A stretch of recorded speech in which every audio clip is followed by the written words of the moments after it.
What about if you put one slide further, what about the IBM Quantum Challenge? Yeah. So, in terms of, there's a lot of people that they focus their efforts on FTQC, and we have these specific ideas of what we can do. But there are other people that no, I think we really can come back to this NISQ opportunity.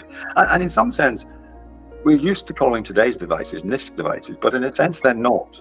The original conception of a NISQ device was that it should be capable of a beyond classical calculation. And most of today's devices simply aren't. They're not big enough.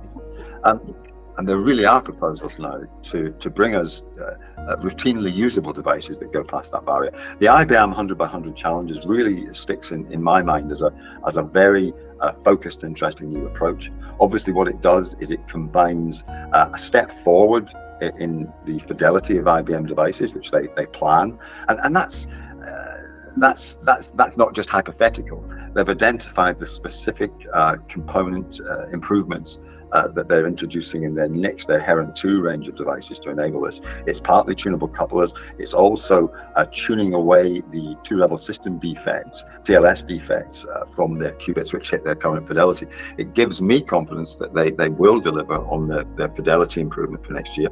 But it's not just that. It's also then the aggressive use of error mitigation and classical hybridization to give some specific capabilities. And they're interesting because they're capabilities which are clearly beyond classical, and we don't know yet exactly what we might be able to do with them, but it does very much throw an interesting question into what are we going to be able to do with these devices that IBM seems to be on track of delivering for next year.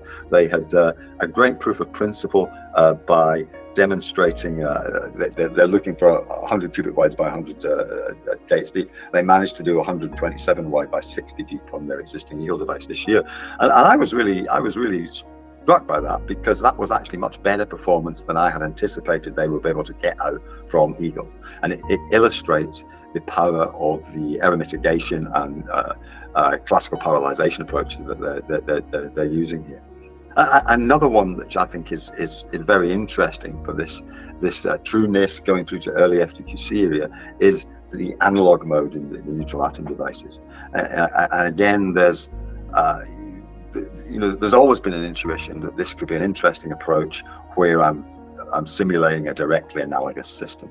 But there's been a series of proof of principles championed by the players in this field, where they're illustrating the applicability of this approach to other challenges in optimization, challenges in machine learning.